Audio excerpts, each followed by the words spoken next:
The story begins with a hardcore gamer named Kanishi, who has just finished a game that took him a full 3 years to complete. After clearing it, he leans back in his chair and lets out a sigh, thinking about how boring and disappointing the game actually was. Despite the long time it took, it never truly challenged him. What Kanishi really wants is a game that will push him to his limits, something so difficult that it would take him at least 10 years to beat. He wants a real challenge, not something he can clear with enough patience. With that in mind, Kanishi immediately starts searching for his next game. He scrolls through different titles, reviews, and recommendations, but nothing catches his interest. Suddenly, his computer screen glitches and flickers. Strange text appears on the screen, offering him a game that never ends and is set in a fantasy world filled with magic. Kanishi's eyes widen in excitement. He has never heard of a game that never ends before, and the idea alone gets his heart racing. Without hesitation, he clicks on it. He is then asked to select the difficulty level.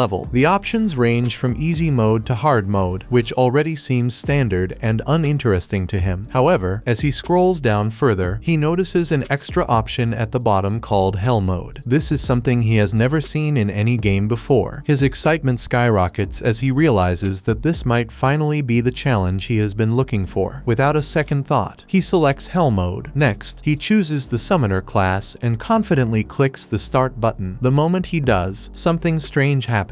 His screen flashes brightly, and before he can react, he gets sucked straight into his computer screen. The next thing he knows, he wakes up in a completely different world as a newborn baby, crying as he is born into a poor serf family. Shortly after his birth, a man picks him up gently and gives him a name. That name is Alan. Surprisingly, Alan does not feel upset about his situation. In his previous life, he was a 35-year-old broke gamer stuck, working a dead-end job with no future. Compared to that, this new life feels like a fresh start. Being reincarnated gives him a second chance to live a better and more meaningful life. At the moment, Alan is only 1 year old, so he cannot speak yet. However, he has no trouble thinking clearly inside his mind. He can organize his thoughts, understand what people say around him, and observe everything carefully. He also realizes that the language spoken in this world is Japanese, meaning it is the common language here. Alan and his family live in a frontier village where pioneers pay taxes to a ruling lord in exchange for the right to cultivate the land. The village is still new and undeveloped, so it does not even have a proper name yet. Alan's father is named Rodden, a hardworking and caring man who does everything he can to support his family. Judging by his looks and behavior, Alan guesses that Rodden is around 20 years old. His mother's name is Derja, and Alan assumes she is likely in her late teens. Watching how close and loving his parents are with each other, Alan figures it is only a matter of time before he ends up with younger siblings as well. Later that night, after Alan is put to bed, he lies there quietly and starts thinking. He suddenly remembers that in this world, he is supposed to be a summoner. Curious, he decides to try opening a status window to check his stats. However, the moment he attempts to do that, something unexpected happens. Instead of a simple window appearing, a large book suddenly materializes and floats above him in the air. Alan shrieks in shock at the sudden sight of it, completely startled by what just appeared. His shout immediately grabs his parents' attention. Realizing this is bad, Alan panics and quickly makes the floating book disappear before they can see it. His parents rush in to check on him, but when they see that nothing strange is happening, they assume he was just making noise in his sleep. Thinking it is nothing serious, they quietly leave the room. Once they are gone, Alan carefully brings the book back out again. He soon learns that the floating book is actually a grimoire that contains all the details about his stats and abilities. As he reads through it, he confirms that he really is a summoner, just like the class he chose in the game. The book explains that he can summon creatures, but because of his young age, he is currently limited to summoning only insects and beasts. Even so, Alan feels extremely excited. He wants to summon something right away, so he tries summoning an insect. However, no matter how many times he tries, nothing happens at all. After several failed attempts, Alan forces himself to calm down and think carefully. He remembers another skill listed in the grimoire and decides to try using his create skill first. When he activates it, something finally happens. A crafting card for an insect appears right in front of him. Seeing this, Alan realizes that he needs to create the creature first before he can summon it. Now that he has the crafting card, he prepares to summon the insect properly. quickly, just as he is about to do it. His mother comes in to check on him. Alan reacts instantly, lying back down and pretending to be asleep. Even after his mother leaves the room, he notices that he is suddenly very tired. His eyelids feel heavy, and he realizes that forcing himself to stay awake is pointless. Deciding it is better to rest, he chooses to go to sleep and try summoning again the next morning. The following morning, when his parents are not watching him, Alan carefully brings out his grimoire again. This time, he successfully completes the summoning. In an instant, a giant grasshopper appears and jumps straight onto his face. Alan panics, but quickly recovers and tries giving it orders, telling it to obey him. Unfortunately, the grasshopper shows no interest in listening and simply hops away on its own. Confused, Alan checks the grimoire again, hoping it might explain what is going on. He finds the grasshopper's stats written inside the book. The grimoire also informs him that he needs to give his summoned creature a name. After thinking for a moment, Alan decides that Denka sounds like a decent name for a grasshopper. He then looks at his own stats and realizes that summoning Denka has actually increased his abilities. However, before he can celebrate, his mother suddenly walks into the room. She immediately notices Denka, since she is extremely afraid of insects. She reacts without thinking and instantly squashes the grasshopper. Just like that, Denka is gone. After a few more days of playing around with his skills and testing different things, Alan finally manages to summon another creature. This time, it is a small mouse, which he decides to name Mousy. Unfortunately, Mousy turns out to be just as unintelligent as Denka was. He does not really listen to orders and mostly does whatever he wants. However, unlike Denka, Mousy has a useful ability called Scurry, which allows him to move around the room at an extremely fast speed. While Mousy is still not very obedient, he will at least use Scurry whenever Alan tells him to, which makes Alan feel slightly better about the summon. Alan spends the rest of the day carefully studying his grimoire. He reads through every page again and again, trying to understand how summoning really works and what he needs to do to summon stronger monsters that can properly follow commands. He thinks about different methods, possible conditions, and skill combinations, but no matter how much he studies, he cannot find a clear answer. In the end, all his effort leads to nothing, and he is left feeling a little frustrated. That afternoon, Alan's father, Rodden, finally returns home. His clothes are stained with blood, and it is clear that he has just come back from a dangerous hunt. Rodden proudly tells Alan that he managed to take down a massive boar. He goes on to describe just how large and terrifying it was, and then asks Alan if he wants to go see it. Hearing this, Alan becomes incredibly excited. This would be the first real monster he has ever seen in this world. Seeing how thrilled his son is, Rodden decides to take him along. This is Alan's first time leaving the house, so he feels thrilled. At that moment, his father points toward a flock of birds known as albahiron. During this season, they fly north together, signaling the arrival of fall. Rodden then explains to Alan that he named him after the albahiron. After about a 10-minute walk, they arrive at the spot where the boar is being cut up. Several people are already there, working together to process the monster. At first, Alan is filled with excitement as he stares at it up close. However, after examining it more carefully, that excitement slowly turns into fear. Seeing such a large and powerful monster in person makes him realize just how terrifying it truly is. Alan understands that if he ever had to fight something like this right now, he would stand no chance at all. After a short while, one of their neighbors, a man named Gerda, walks over to Rodden and congratulates him on defeating the boar. Soon after, the other villagers nearby begin cheering as well. They all know that taking down a boar like that is no easy task and that it is a great achievement. Rodden then formally introduces Alan to Gerda. Gerda is left completely speechless when he sees how polite and well-mannered Alan is, especially considering that he is only 1-year-old. Putting that aside, Alan asks Gerda how strong a boar actually is. Gerda explains that boars are naturally C-rank monsters, and that it usually takes around 20 people working together to bring just one of them down. Hearing this, Alan quietly takes note of the information. He realizes that this gives him a clear benchmark for what kind of strength exists in this world, and what he might have to face in the future. About 10 months later, Alan receives some exciting news. He discovers that he has finally reached level 2 as a summoner. This level up allows him to create G-rank creature cards, which is a big step forward for him. On top of that, he gains a brand new skill that lets him fuse his summoned creatures together. The best part of all is that his inventory space doubles. This means he can now hold twice as many buffs as before, greatly increasing his potential strength. That night, after finishing During dinner, Alan feels more excited than ever. With his new level, new skill, and expanded inventory, he eagerly prepares to test out his fusion technique for the very first time. But Alan soon ends up feeling disappointed when he realizes that he still cannot use his fusion technique on his cards, even when his MP is completely full. No matter how hard he tries or how carefully he follows the process, the fusion simply does not activate. This frustrates him, but he understands that he is still too young and not strong enough yet. Time passes, and by the time Alan turns 3 years old, he has made clear and noticeable progress on his path as a summoner. After many attempts and much practice, he finally succeeds in using his fusion technique on several of his cards. Through this process, he manages to craft a bird card, and the bird he summons from it is named Chappie. Chappie has a special ability called voice mimicry, which allows him to perfectly imitate anything Alan says. When Alan hears Chappie copy his voice, he immediately realizes how useful this ability could be. He imagines using it to confuse enemies, lure monsters into traps, or create distractions during battle. As Alan looks at everything he has learned so far, he feels satisfied with how deep and complex this world is. He honestly admits to himself that this world feels like the peak of hardcore gaming, far beyond anything he ever experienced in his previous life. By the time it reaches 3 o'clock in the afternoon, one of Alan's friends, a girl named Krina, comes over for a playdate. As usual, they start playing knights and sword fighting with wooden sticks. At first, Alan underestimates her, thinking that winning will be easy for him. However, to his surprise, Krina is much faster and more agile than he expected. She moves quickly, dodges his attacks, and strikes back before he can react. Alan struggles to keep up with her pace, and before he realizes it, he ends up losing the fight. By the end of the day, Alan is completely worn out and beaten badly by Krina. His body aches and his pride is bruised, but instead of feeling discouraged, he quietly vows to himself that he will become stronger before their next battle. That night, important news is revealed to the family. Derja announces that she is pregnant. Hearing this, Alan tells his father that he wants to help with harvesting the potatoes, since his mother will not be able to help as much anymore. Deep down, Alan knows he will be fine doing physical labor because he now has the stamina of a grown adult. However, his parents do not know that. They gently tell him that a child his age should not have to work and that he should focus on playing and having fun instead. They encourage him to keep spending time with Krina since they have noticed how happy he looks when they play nights together. They also mention that they are really looking forward to Alan's appraisal ceremony. Alan has no idea what that is, so Derja explains that when he turns 5 years old, there will be a divine ceremony to determine what kind of talent he possesses. They truly hope that Alan will receive a good talent, one that could finally free their family from life as serfs. A few months later, during the winter season, Alan accidentally forgets to put Denka away. Because of this, his mother suddenly sees the insect. Terrified, Derja slips and falls to the ground. When Rodden rushes in to check on her, Derja tells him that her water has broken and that the baby is coming. Krina happens to be nearby at the time, since she and Alan were having another playdate. Rodden quickly asks Krina to go get her parents because they have experience helping with childbirth. Not long after, Gerda and his wife, Matilda, arrive to help Derja. Matilda takes charge of the situation and prepares to deliver the baby. She immediately orders all the men out of the house, saying she needs privacy to work properly. The long night passes, and by the next morning, the boys wake up to the sound of a baby crying. They rush over and find that the baby has been safely delivered. Derja asks Rodden to name the child. Without thinking too deeply about it, Rodden decides to name him Mash. Derja instantly loves the name, but after thinking about it for a few seconds, she wonders if the name came from a monster. Rodden admits that it did, but Derja cannot deny that it sounds good. She starts laughing, and everyone else joins in. As they laugh together, Alan quietly watches them. Thinking back on everything, Alan realizes that he never truly understood why he was reincarnated in the first place. Aside from his desperate wish to play a hardcore game with terrible balance, he remembers how miserable and meaningless his old life felt and realizes that he is completely fine leaving it behind. In this new world, he feels free, unrestrained, and full of possibilities. More than anything else, he knows that this new family is the best part of his new life. He is not sure how he will do it yet, but Alan makes a silent promise to himself. No matter what it takes, he will free his family from the harsh life of being serfs. Time passes, and by the time Alan turns 5 years old, Alan's father takes him on a walk through a wide flower field and begins telling him about the appraisal ceremony. According to him, it is a special ceremony that every child in their village must take part in once they turn 5 years old. If a child is discovered to possess a talent, it could allow both the child and their family to rise up and escape their life as serfs. However, Rawdon explains to Alan that it will not be easy at all, because there will be many competitors since their village is very densely populated. Along the way, they run into Krina and her father, and the four of them decide to travel together to a nearby commoner village. Not long after, they arrive at the commoner village, and Alan is shocked that the people living there are even considered commoners, as they are well groomed and wear clothes that are much nicer than his own. Shortly after this moment, the appraisal ceremony is ready to begin, so the priests slowly open the large main door, and first they ask the common people to show respect to Elmia, the god of creation. After that, they continue by saying that heroes in the kingdom do not only come from people with high rank, power, or status, but can also come from ordinary serfs. Alan hears this and immediately knows it is true, because when he was reading the game's epilogue, it clearly said that classes like the hero and sword lord must begin from a low social class. At first, he believed this was only a boring game rule with no real meaning, but he soon realizes that it applies to the entire world. Because of this rule, everyone, no matter their status or background, must take part in the ceremony. After that explanation is finished, the commoners calmly move forward and slowly make their way inside the building. Once inside, Alan notices a statue standing at the center and assumes it must be the god worshipped in this world, Elmia. Not long after, the appraisal ceremony starts, beginning with the village chief and his son, Palomas. Palomas steps forward toward the crystal ball and places his hand on it, causing the screen to light up and announce that he has the talent of becoming a merchant. His father immediately jumps with joy and rushes over to hug him, relieved as he realizes that his son is not useless after all. Alan watches in complete awe when all of a sudden his grimoire appears floating in front of him and starts writing down several numbers on its pages. This makes him realize that attributes are now being shown as clear values instead of hidden numbers. What he likes the most is that he is the only one who can see the grimoire at all, which means he can freely use it however he wants without anyone noticing. The ceremony continues as the children happily celebrate with their parents after receiving their new skills, but sadly, not everyone is lucky enough to gain a talent, leaving some of them feeling disappointed. The next child is Dagora, and he places his hand on the crystal, causing it to light up. The priest informs him that his talent is being an axe user. Dagora immediately jumps with joy and runs over to his father to celebrate. One by one, everyone receives their talent judgment and leaves the area, until only Alan and Krina remain, standing there with their parents. Krina quickly rushes up to the crystal ball, excited and eager to discover what kind of talent she has. The moment she touches it, a bright light bursts out from the crystal, and when the time comes to announce her talent, even the priests are shocked by the result. Most of her stats are nearly maxed out, and she is revealed to have the talent of a sword lord, which is known as one of the rarest and strongest talents. Her father is overjoyed, believing that his only daughter might finally be his way out of the trenches. But Krina herself does not look very happy, because she actually wanted to become a simple swordsman instead. Alan is not surprised at all, since he always believed there was something special about her. He is also excited, hoping his parents will learn that he is a summoner, so he confidently walks up to the crystal to have his own talent revealed. He places his hand on it, and a blinding light bursts out, sending him flying before he crashes to the ground. Rawdon quickly rushes over to one of the priests and asks if his son has awakened a unique talent, but instead, the priest announces that Alan has no talent at all. Rawdon does not look upset in the slightest. Instead, he calmly holds Alan by the shoulders and tells him that it is time for them to go home. The two of them head back home afterward, where Derja and Alan's little brother, Mash, are already waiting to give them a warm and cheerful welcome. Later that night, Rawdon sits down with Alan and tells him not to feel bad about me not having a talent, explaining that nothing like that would ever change how much they love him. Even so, Alan still feels a little disappointed about the fact that he did not receive a talent of his own. Despite that, he remains grateful and happy that he was born into such a caring and loving family. Later that night, Alan lies awake in bed with his grimoire open in front of him. As he looks through it again, he notices that every single one of his attributes is listed as E rank. At the very least, today helped him realize one important thing. He is the only person in this world playing on Hell mode. mode. Alan assumes that the ranking system most likely reflects how much growth a person can expect when they level up. Because of that, he believes the reason all of his abilities are E rank is due to him choosing the Hell mode difficulty, which probably reduces his progress to 100th of what it is normally supposed to be. That can only mean the stats shown in the grimoire are just a small fraction of his true potential. Alan realizes that a difficulty like this is usually where most people would quit, but not him. He is on a mission to prove that he is capable of conquering any hardcore game he chooses to face. The next day, Alan and his family head over to Krina's house to celebrate her Sword Lord talent. Along the way, Alan cannot help but notice that his father seems upset about something, even though he clearly does not want to talk about it. That bad mood follows Rodden all the way to Krina's house. When it is time for everyone to start drinking together, Rodden and Gerda begin bickering over something completely pointless. Alan watches them argue and wonders if his father's attitude could be caused by jealousy over Krina becoming a Sword Lord. However, he quickly dismisses the idea, knowing that his father is not that petty of a person. The argument continues to escalate as Rodden and Gerda shout back and forth at each other. Suddenly, Gerda drops a bombshell, revealing that Rodden once said he wanted to cut all ties with their family. Everyone who hears this is left completely shocked. Rodden admits that it is true, but explains that it is not because he wants to. He says that Krina's talent is 1 in a million and could even put her on the path to becoming a noble. Because of that, he believes they should not risk her future by continuing to associate with serfs like them. Even after that explanation, the two continue arguing for a while longer, until their wives finally step in and slap some sense into them. Matilda and Derja then explain the truth, revealing that all 4 of them are childhood friends who grew up together in the same village. Apparently, Gerda and Rodden have always been thick-headed meatheads who were constantly looking for excuses to fight each other, though becoming fathers managed to calm them down a little. Reminiscing about old memories helps everyone cool off, and they spend the rest of the night enjoying themselves and sharing liquor together. The next day, rumors about Krina's talent spread quickly, and before long, the Order of Knights begins planning a special visit to see her in person. Shortly after that, the knights arrive at the village on horseback. As soon as they do, Krina and her father rush over to the knight commander to properly introduce her. While they speak, Alan watches from a distance and begins to wonder if this means Krina will have to leave the village and become a full-fledged knight someday. He understands that this is the path she is meant to take, but even so, he admits to himself that he is going to miss her when that day comes. After the commander speaks with Gerda for a while, he suddenly reaches a harsh conclusion. He claims that they may have been lying about Krina possessing the Sword Lord talent. Because of that, he declares that she must prove it in a duel against the vice captain. If she fails, she will be executed on the spot, since lying about one's talent is punishable by death. Gerda immediately refuses, unable to accept why someone as old and experienced as the vice captain would be forced to spar with a 5-year-old child. Alan feels the same way, but he knows there is nothing he can do to stop it. Krina looks over at the sword she will be using for the duel and notices how shiny and beautiful it is. Excited by that alone, she immediately agrees to the duel and tells her father not to worry. Hearing this, Gerda does not even know what to say anymore and is left completely stunned. With that, the duel between Krina and the vice captain, Leibrand, begins. For the first few moments, the two appear evenly matched. However, Leibrand soon uses his overwhelming strength to overpower Krina and slam her into a wall. Gerda sees this and desperately tries to intervene, but the knights restrain him and hold him back. At that moment, the knight commander already believes the fight is over. To his surprise, Krina suddenly stands back up, surrounded by a faint blue aura. She charges straight at Leibrand and unleashes a barrage of sword slashes that are 10 times faster and stronger than her earlier attacks. Leibrand struggles to keep up, and before long, his sword is sliced clean in half. Seeing this, the commander immediately calls an end to the duel. The vice captain is left in complete disbelief, unable to comprehend how his 24-year-old self was just defeated by a 5-year-old girl. The crowd erupts into cheers for Krina, now fully convinced that she truly is the Sword Lord. Gerda feels overwhelming pride as he watches his daughter overcome impossible odds. Shortly after, the commander approaches Gerda and declares that there is is no longer any doubt about Krina's talent. He says he would like the opportunity to discuss her future with him. Although Jurda is still angry about being forced to put Krina through such a dangerous trial, he agrees to talk. They head to the village chief's residence, where the discussion begins over dinner. The knight commander introduces himself as Xenof and explains that he was sent by the lord of the land to confirm whether a sword lord truly existed. After witnessing the duel firsthand, he confidently confirms it. Xenof then announces another decision made by the lord of the land. Although the village was originally meant to be named after the village chief, the discovery of a sword lord has changed everything. To honor her, the village will now be named Krina Village. After that, Xenof apologizes to Jurda for subjecting his daughter to such a brutal test. Jurda is not the type to hold grudges, so he accepts the apology and lets it go. Xenof then tells Jurda to continue raising Krina the same way he always has. Once she reaches the age of 12, she will be sent to the Royal Academy to study and fully master her talent. Hearing about this, Alan becomes excited at the thought of an academy filled with people who possess talents like hers. However, as the conversation continues, Alan starts to wonder why Dagora, one of the children who received the axe talent, is present as well. Xenof acknowledges Dagora and tells him to work as hard as possible to train and earn admission into the academy someday. With that settled, Xenof turns his attention to Alan and notices something unusual. He finds it strange that Alan has both dark hair and dark eyes, which is rare. When Xenof learns that Alan is the son of Rodden the boar hunter, he immediately stands up and pays his respects. Xenof explains that Rodden is known as a legendary figure in the village, a man responsible for handling most of the dangerous tasks during hunts. He is considered a true hero by the people. As Alan listens to all of this, he feels proud to hear his father being praised so highly. In his heart, Alan realizes that his dad really is a hero after all. Later that evening, Jurda and Rodden bid each other farewell. Rodden believes that Krina may become a hero someday, but he is even more impressed that she was acknowledged by the Lord. He then tells Alan to continue working hard, saying he is destined for great things since he is his son after all. Just then, Alan pulls out a few fruits he stole from the meeting, and Rodden does the same, causing them both to laugh together. Sometime later, Alan gets really hyped up because he has finally leveled up his summoner skill. His grimoire now says he has an enhanced skill, so he wonders if that means he will be able to summon stronger things. He gets even more excited as he thinks about how he will eventually be able to summon something cool like a dragon. It took him 2 years to reach this milestone, so when he thinks about it, he realizes that it was actually worth all the effort and waiting. Later that night, Derja and Rodden announce that they are going to have yet another child, and their guess is that it is going to be a girl. Because of that, they all start thinking up possible names for the baby. Alan's grimoire suddenly appears, and after he looks inside it, he sees the name of the god of creation written there. Without thinking too much, he suggests that they call the baby Elmia. His parents quickly tell him to shut up and warn him that they do not speak the name of their god in vain. Alan realizes that he messed up, so he quickly tries to change the topic to avoid more trouble. To do that, Alan points out that his dad's scar is already healing up. Rodden explains that he got the scar when he passed one of the trials of the gods during a boar hunt. Alan has no idea what a trial of the gods is, so Rodden takes the time to explain it to him. He says that it is a special moment that sometimes happens while they are hunting. During that moment, they feel a sudden burst of energy that removes all their wounds and exhaustion, making them feel refreshed and strong again. When Alan hears this, he realizes that this is just how people in this world describe leveling up. It suddenly makes a lot more sense to him. Even though his summoning skill has gone up, he understands that he is still going to remain at level 1 unless he manages to defeat some real monsters. Just improving a skill is not enough. He knows that if he truly wants to grow stronger, he needs real combat experience. Because of this, Alan decides that he needs to take hunting more seriously. He asks his dad if he can come along on a hunt so that he can gain experience and maybe even level up for real. However, his dad immediately turns him down. Rodden reminds him that hunting is not some kind of game or training exercise. He tells Alan that it has real dangers and serious consequences, and that mistakes during a hunt can cost people their lives. Hearing this, Alan understands that getting stronger will not be easy, but that doesn't mean he'll be willing to give up just like that. Later that night, right before Alan goes to bed, he pulls out his grimoire and sees that he has just received a message from Elmia. The message explains that during the appraisal ceremony, his stats stats were shown as E rank because he is on hell mode. However, the message also shows his true raw stats. Alan is relieved and happy to see that his real stats are actually on the same level as Krina's. This makes him feel much more confident about his future. Feeling curious and ready to experiment, Alan decides to try using his enhanced skill on Denka. Just as he expected, the skill amplifies all of the stats Denka already had. When Alan materializes Denka, even though Denka has not grown much bigger, Alan can tell just by looking at him that he has clearly been enhanced and has become stronger. Just then, Derja walks into the room and spots the bug. She gets scared when she sees it and quickly squashes it with her foot. Even so, he does not give up. Alan spends the rest of the night summoning and testing his skills. By morning, he comes to an important realization. The enhancements he puts on a card do not go away. This means that as long as he has enough MP to spare, he should enhance all the cards in his inventory to make them stronger over time. Shortly after that, Rodden heads out to go hunting. Everyone tells him goodbye and wishes him luck before he leaves. Later, while Alan is doing some chores around the house, he realizes that he has not been able to pull off any new fusions, even after trying several different combinations. He starts to feel a little frustrated. The only last possible combination he has not tried yet is a bird and an insect. When he finally tries to fuse them, he smiles when he sees the result at first. However, that smile quickly fades when he realizes that the new card that was created is just an apple. At first, he feels disappointed, thinking that the fusion failed in a strange way, but then he decides to carefully check the buffs on the card. As he reads through them, his smile returns. He realizes that he has finally gotten a creature that has an MP buff. This is a huge breakthrough for him because it means he will be able to do far more actions and summons over the course of a single day. Before this, he believed it would take him several decades to level up. Now, with this creature's MP buff, he realizes that leveling up could be cut down to just a couple of years instead. Alan materializes the card, and the strange apple creature is formed in front of him. Looking at it, Alan decides that it needs a proper name. After thinking for a moment, he smiles and decides to name the creature Apo. After a little while, Apo shows Alan his special skill. Apo sinks into the ground and then grows into a tall stem that releases the sweet scent of an essential oil. Alan is busy breathing in the smell when he suddenly sees his mom coming toward him. He quickly tries to get rid of the stem, but it does not disappear. His mom walks over and notices the stem, but she does not think much of it because it gives off such a pleasant and relaxing smell. Later in the day, Krina comes over for training. During their sparring, Krina completely wipes the floor with Alan and easily defeats him again and again. However, after their training is over, Krina admits that Alan has gotten a bit tougher than before. Alan is shocked to hear this and immediately checks his grimoire. When he looks at it, he sees that both his endurance and attack skills have been buffed. He starts to wonder if Apo's sweet-smelling aroma might have given him these boosts. However, he has no real way to prove it or test it properly, so for now, he decides to let the thought go. As time goes on, Alan realizes that they now have a lot of hay thanks to Apo. After running a couple of simple tests, Alan finally understands how Apo's skill, Aroma, really works. He learns that Aroma can shorten MP recovery time from 6 hours down to 5 hours. This allows him to do more activities and more summoning in a single day, which is a big advantage for his growth. Even so, Alan cannot help but feel uneasy because it always feels like he never has enough time to do everything he wants and needs to do. Later that night, Alan and his mom start to get worried because Rodden has not come home yet and it is much later than he is supposed to be. The worry slowly turns into fear as more time passes. Then, they suddenly hear loud noises coming from outside. When they rush out to see what is happening, they see several adventurers carrying Rodden on a stretcher. He is clearly badly injured and barely conscious. When they finally bring Rodden inside, Gerda explains what happened. He tells them that Rodden took a boar fang to the gut, which is what left him in such a terrible condition. They managed to keep Rodden alive for now thanks to a special healing herb. Gerda admits that if not for that herb, Rodden would already be dead, even with the herb. However, it is still not enough to fully heal him, and he is left with a large and dangerous wound. Alan asks Gerda how something like this could have happened. Gerda explains that this was not just the fault of a single commoner. Normally, commoners do not even take part in boar hunts because they are far too dangerous. But this year was different. Many commoners volunteered to join the hunt because they had heard stories about Rodden being a great hunting hero. They believed that as long as Rodden was there, they would be safe. Gerda admits that neither he nor Rodden felt comfortable allowing commoners to come along on such a dangerous hunt. However, since they could not refuse the orders of the chieftain, they had no choice but to let the commoners join, even though it put everyone at greater risk. The commoners were taught the proper formations and tactics for what to do if anything went wrong. However, as soon as things actually did go wrong, fear took over them, and they started to panic and break formation. Instead of following the plan, they began to run around in confusion. One of the commoners was just about to get stabbed, but that was when Rodden stepped in and ended up being the one that got stabbed. Later that night, Rodden finally wakes up, and everyone is relieved to see that he made it through. However, Alan cannot help but blame himself. He realizes that he was mostly useless during the crisis. Even though he could have helped more, he understands that he has been too focused on leveling up and improving his own abilities. And because of that, he chose not to pay enough attention to what was happening around him and to the people who needed him. He remembers that he has a family he needs to protect, and he quietly makes it his personal mission to become strong enough to truly protect them. Shortly after, Gerda arrives and drops off Rodden's portion of the meat they hunted. After that, Gerda tells Rodden not to worry about anything during the winter and to focus only on getting better. That is when Alan also speaks up. He tells his dad to rest and take it easy, because from now on, Alan is going to take care of things and provide for the family while Rodden is recovering. The next day, Alan keeps his word. He does hard work like fetching water from the well and carrying it all the way back to fill their reserves. Gerda then shows Alan how to harvest crops from the farm. At first, Gerda thinks the work might be too much for Alan to handle. However, to his surprise, Alan harvests each stem easily and without slowing down. This makes Gerda realize that Alan is a lot stronger than he first thought. Not long after, the chieftain visits their home along with the commoner who caused Rodden's injury. The commoner immediately apologizes to Rodden for what happened. Everyone expects Rodden to be angry or hold a grudge. Instead, to their surprise, Rodden calmly tells him to be more careful next time. Seeing this, Alan feels a deep sense of admiration for his father and realizes how noble and kind he truly is. Later that day, Alan heads to the flower field and clears part of it so he can use the area to set traps to catch some meat. He summons a couple of small frogs and uses them to help put his plan into motion. After setting everything up, Alan hides in the bushes and waits for something to take the bait. He waits for a long time and nothing happens. Alan starts to think it might be over and that his plan failed. Then, suddenly, a giant bird flies in and lands in the cleared area. As Alan takes a closer look, his heart drops. He realizes that this is not just a normal bird. It is an albahiron, a dangerous B-rank monster. Alan only meant to attract small animals and birds, and he never expected something like this to show up. Alan knows he has no real chance of beating a monster like this, so his first thought is to turn around and run for his life. But just then, his system lights up and announces that his enhanced skill has reached level 2. Seeing this, Alan decides that it might be worth taking the risk to test it out on the albahiron. Alan charges in and uses his sword to attack, but the albahiron easily knocks him away. After that, Alan summons several wolves, and they rush forward to bite and attack the albahiron. For a moment, Alan thinks he might actually have a chance to win, but things quickly turn bad when he sees that the albahiron simply eats all of his wolves without much effort. With no other options left, Alan tries to attack again with his sword, but this time he is knocked away even harder than before. The albahiron moves closer and stands over him, clearly trying to eat him. Alan raises his sword to defend himself, his body shaking, as he wonders if this is truly the end for him. As his last resort, he summons 2 leeches, and they immediately begin to suck up some of the albahiron's blood. This starts to weaken the albahiron a little, and it also gives him a short moment to think carefully about what his next move should be. He knows that he is a lot weaker now because he has lost a couple of his summons and buffs, but he believes it should not be a serious problem because he already has a clear plan to take this beast down with just one strong and final strike. Alan summons his wolves again and orders both the wolves and the leeches to lunge forward sword and attack at the same time. While they rush in, he jumps in as well and delivers a decisive sword strike directly to the Albahiron's head. The attack is strong enough to knock the Albahiron down and keep it down for good. His grimoire then notifies him that he has just defeated an Albahiron and that he has gained 100 XP. When he sees this message, he gets very hyped up and excited, and he takes a moment to celebrate his victory. After that, Alan takes the Albahiron back to his family, and they are both surprised that someone they used to see as a wimp like him could defeat a D-ranked monster like that completely on his own. Gerda then offers to help him bleed the Albahiron out properly. After tying the Albahiron up, Gerda gives Alan a detailed rundown on how the meat of the beast is supposed to be cut and separated, and he also explains which parts of the monster are safe and edible. Gerda also adds that monsters all have magic stones inside them, and that every magic stone found in any monster above D rank falls under the tax laws of their kingdom. However, Gerda does not really see this as a big problem, since the stone would be useless to poor serfs like them anyway. Even so, Gerda believes that they will be able to get a better price for their share of the meat from the chieftain after they explain that Alan was the one doing the hunting, since his father was injured and unable to do it himself. The next day, at the chieftain's office, the two of them follow through with their plan of using Rodden's injury as leverage. At first, the chieftain insists that they should only receive the smaller cut. However, after they continue to pressure him by reminding him about how badly injured Rodden is and how a kid like Alan had to risk his life, the chieftain finally gives in and agrees to give them a bigger cut, just like they had planned from the beginning. The chieftain tells them that they will be able to keep all of the meat for themselves, while he will only take the wings and the magic stones. However, Alan tries to go the extra mile and asks the chieftain if they will be allowed to continue doing this kind of deal in the future as well. Gerda does his best to help convince the chieftain, and after taking some time to think about it, the chieftain finally agrees to their terms and allows them to continue under the same arrangement. 3 days later, Alan uses the same tactic as last time to face 2 more Albahirons. The fact that he was able to defeat one before has given him much more confidence, so this time he is able to defeat both of them with the help of his leeches, his wolves, and his wooden sword, and he does it in record time. Alan has been going out to hunt once every 3 days since beating the first one, but this is the first time he did not lose any of his summons, so he is very happy with the results. Alan's grimoire then lights up and acknowledges that he has just defeated 2 Albahirons and gained 200 XP. More importantly, it also informs him that his level has increased and that he has reached level 2. He becomes extremely excited when he sees this and immediately checks his stats. When he looks, he sees that all of his HP and MP have fully recovered after leveling up. However, he also notices that his stat increase is only about 60% of what it should normally be. He does not think too deeply about it, and he assumes that maybe he does not get the full benefits since he has only just reached this level. Even so, he is still very happy and is just glad to see that all of his hard work has finally paid off. As he thinks about it more, he starts to believe that this might be the trial of the gods that Rodden told him about, and he honestly feels amazing about it. He realizes that he will have to let his family know the truth sooner or later. Later that day, Alan arrives back home, and Rodden is surprised to see that he managed to catch 2 Albahirons in a single day. After that, Alan meets up with Krina for some sword training. However, even while he is in the middle of fighting and training, his mind keeps thinking about how and when he is going to hunt more Albahirons. Since it is migration season and there are a lot of Albahirons around, he believes that if he works hard enough, he may be able to reach level 3 by hunting about 20 more of them. Alan's thoughts are suddenly interrupted when Krina lands a heavy blow to his head, which clearly shows that she has won the match. After acknowledging her victory, she simply waves goodbye to him and leaves. Later that night, Alan decides that it is time to let his parents in on the truth about how he has been able to defeat those Albahirons so easily. However, he knows that he cannot tell them that he got pulled into some random game he saw on the internet, because they would definitely think he has gone crazy. Because of that, Alan comes up with a better explanation. He tells them that when he was only 1 year old, he heard an oracle from Elmia, the god of creation. Alan explains to them that an oracle basically means that he is smarter and physically stronger than the average person. On top of that, he says that it also means he will go through trials that go beyond what even 100 men could normally accomplish. Hearing this, Rodden already understands what is going on and can tell that Alan must have already gone through the trial of the gods. Rodden noticed earlier that morning that the cut on Alan's face was already gone, so he realizes that this is the only explanation that makes sense. However, Derja does not understand how this could even be possible, especially since Alan's appraisal results from last year said that he had no talent at all. That is when Alan mentions that he received another oracle from Lord Elmia a few months ago. He explains that the reason his attributes were ranked so low during the appraisal ceremony is because they take the slow progression of his trials into account. He also explains that the reason he was judged to have no talent was because his talent was actually too new to be properly recognized at the time. Rodden is shocked when he hears this, because it means that Alan actually does have a talent after all. When Rodden asks Alan what that talent is, Alan tells him that he is not sure, because Lord Elmia did not give him the full details. Alan feels bad about lying to his father, but he knows that he cannot say anything about being a summoner. He is afraid that some people would react the wrong way if they found out that he can summon and control monsters, and he also knows that he definitely cannot tell them anything about being reincarnated. In the end, Derja simply embraces Alan and praises him for being so brave, especially considering how young he is. Rodden then asks Alan what he plans to do next, and Alan replies that for now, all he wants to do is prove himself worthy by passing all of the trials. Rodden is proud to hear that answer, but he also tells Alan not to hesitate to ask for help if he ever needs it. Alan thanks both of his parents for being so understanding and for giving him their full support. After that, Rodden tells Alan that it would be best if he kept this a secret for now, because it would be very bad if people started to mistake him for a false prophet. However, Rodden says that Gerda will be the only exception, since Gerda is always bragging about how cool Krina is as a sword lord. Rodden says that now he will finally get the chance to boast about how cool his son is as well. By the time winter comes, Alan takes one of the albaherones they had stored and begins cutting it up. After that, he heads into town with Gerda to trade the meat for supplies. Gerda has already heard the news about Alan being blessed and tested by Lord Elmia, and Gerda honestly is not surprised at all, because he always believed there was something special about Alan. As they travel together, the two of them continue talking, and Alan brings up the topic of the difference between commoners and serfs. Gerda explains that most of the difference comes down to social status and taxes. He explains that serfs are under a completely different tax system, where they must pay 3 gold coins for each adult and 1 gold coin for each child every year. After hearing that, Alan asks what it would take for a serf to become a commoner. Gerda explains that it would require paying a tribute of 10 gold coins per person in the family. He also mentions that there are rumors about a baron sometimes rewarding people with commoner status, but he makes it clear that those are only rumors. When Alan hears all of this, he realizes that since his mother is about to have another baby, it would take their family 50 gold coins to become commoners, because they will soon be a family of 5. Alan spends the rest of the day trading with Gerda, and he starts to get the hang of how trading works. By the end of the day, he walks back home with a large bundle of firewood on his back. Realizing that he now mostly understands how bartering works, he also realizes that he can do some market research the next time he comes into town. The next time Alan goes trading, he does it all by himself. While there, he carefully documents the market value and barter value for every single item so that he can use that information to help himself in the future. Later, Alan walks into a herb shop and asks the merchant if there is any medicine that can recover MP. The merchant immediately responds that they do not have anything like that, because such items are far too expensive for the shop to carry. That said, Alan just takes a look around at all of the herbs and medicines on the shelves, and he realizes that it would be extremely difficult to document all of them manually. So, he focuses very hard and, just by thinking about it, ends up drawing all of the herbs into his grimoire without touching anything physically. After that, Alan asks the merchant if he has any Mueller's flowers in stock. However, the merchant suddenly gets very worked up at hearing that name because of the last time he sold one. The merchant explains that some time ago, Gerda burst into the shop and demanded to buy a Mueller's flower. He insisted on getting it because a friend of his was sick, but he did not even pay in full at the time and promised to pay the rest later. The merchant still has not received the full payment, and on top of that, it was the last Mueller's flower in stock. That is what upsets the merchant the most. Alan hears this and realizes that Gerda came into the shop to buy the very herb that ended up saving Rodden's life after he was attacked that night. night. If the merchant had simply refused to sell it, Alan figures that he might not have a father anymore. To show his appreciation, Alan gifts the merchant some Albahiron jerky and thanks him sincerely for his kindness, after which he leaves the shop. On his way back, Alan is busy checking out some weapons in town when he runs into the same kid from the appraisal ceremony who had gained the axe talent, Dogora, and the chieftain's son, Pelmoas. Alan knows that Dogora is nothing but trouble, so he tries to mind his own business and leave quietly. However, Dogora smacks him on the head and immediately demands that Alan become his minion. In response, Alan pulls out his wooden sword and points it directly at Dogora. Dogora becomes flustered and complains that it is unfair because he does not have a weapon. Alan tells him that he is willing to fight fairly, so Dogora should go get any weapon of his choice while Alan waits right here. Dogora returns shortly after with a sword and charges at Alan, but Alan easily dodges and blocks all of his attacks. Dogora's strikes are strong, which makes sense since he is an axe user, but even so, his strength hardly compares to Krina's. Alan decides to end the duel quickly, knocks the sword out of Dogora's hand, and wins the fight. He simply acknowledges his victory and walks off nonchalantly, which makes Dogora even more furious. Later that night, Alan returns home, and Rodden is seen removing his bandages. This suggests that he is back in top shape and ready to continue hunting. Derja, however, warns him not to overdo it and risk pulling a muscle. The next day, at Krina's house, Dogora shows up again to challenge Alan to a rematch. He loses badly several times, but his ego refuses to let him accept defeat, so he keeps asking for more rematches. Meanwhile, Alan's younger brother, Mash, has already started sword training with Krina, which makes Alan excited to see how Mash will perform at the appraisal ceremony in 2 years. After some time, the new baby is born, and the family decides to name her Mila. Later, Rodden returns home from a hunt with Gerda, only to announce that the family is being summoned by the chieftain. Apparently, the chieftain wants them to increase the number of boars they deliver to the Baron from 10 to 15. To make that happen, the chieftain wants them to allow the commoners to join in on the hunt again this year. Derja thinks that this request is ridiculous, especially since Rodden suffered a terrible injury during the last hunt. Rodden admits that he wanted to decline, but it turns out that this was not a request. It was an order directly from the Baron. If they do not deliver 15 boars by winter this year, the Empire will recruit more serfs from elsewhere. Hearing this, Alan immediately understands that more serfs would mean less land to go around, which would put those who cannot hunt at risk of losing their land. Gerda adds that the worst part of it is that the Baron wants them to deliver 20 boars by the end of next year. Rodden figures that the only way to meet that demand is to hunt more often than the usual once every 10 days. Alan then speaks up and suggests that they simply follow the Baron's order. Gerda tells him not to interrupt when adults are speaking, but Rodden stops her and allows Alan to continue. Alan explains that they cannot refuse a direct order from the Baron, so even if the commoners end up being dead weight, they need to find a way to make that dead weight useful. Based on his past experience with games, Alan knows that making characters as useful as possible, even when they do not seem capable, is his specialty. He tells them to trust him and let him handle the situation. He reminds them that he was blessed with wisdom from Lord Elmia, and because of that blessing, he believes he has a plan that might actually work. The next day, Alan and Rodden meet up with the commoners who will be joining them on the hunt. When the commoners see Alan, they are surprised that a little kid like him is tagging along to hunt. Rodden explains that the plan is for everyone to adopt his hunting strategy, while Alan will simply tag along to watch and learn. Alan assures the others that he will not get in anyone's way, and then bows to thank them for allowing him to come along. Even though he feels a little upset about not being able to participate fully in the hunt, Alan reasons that the most important thing right now is to train the new hunters. He wants them to gain the experience necessary to help the group hunt more boars in the future, because he does not want anyone to get hurt like his father did during last year's hunt. One of the commoners approaches Rodden and apologizes for the injury he caused him last year. Rodden does not hold any ill feelings about it and tells him that it is no big deal. Instead, he tells everyone to focus on the goal ahead and not dwell on past mistakes. After that, the gate to the forest is opened, and they all begin to make their way inside, starting the hunt. As they enter the forest, Alan realizes that after 7 long years of being a serf, this is the first time he is leaving the village. In his mind, this is a small but significant step toward eventually freeing his family from the life of serfs. What excites excites him even more is the thought of seeing the White Dragon Mountains. According to legend, a mythical white dragon lives somewhere near those mountains, and Alan has always dreamed of catching a glimpse of it. Shortly after, the hunt is about to begin. Everyone assumes their positions as a giant boar charges into view. When the moment is right, the bait team positions themselves to lure the boar in a certain direction. Following them, the tank team moves in to hold the boar in place, preventing it from escaping or attacking anyone dangerously. Finally, the strike team arrives to deliver the final blow. Alan carefully observes the entire process and realizes that this is the exact hunting technique that his father and other experienced hunters have been using for over 10 years to successfully capture and kill boars. He thinks to himself that it is a carefully planned and executed strategy, and it is actually very impressive to watch in action. Once the boar is finally slain, the commoners feel an immense sense of pride. They understand that successfully hunting the boar is equivalent to passing the trial of the gods, marking their achievement and skill. Alan estimates that because the boar is a C-rank monster, the commoners must have earned a considerable amount of experience points from this hunt. Curious, he pulls out his grimoire to see exactly how many points he received. Unfortunately, he finds that he did not gain any experience points at all. He thinks it over and realizes that this makes sense, since he did not participate in the fighting and had only observed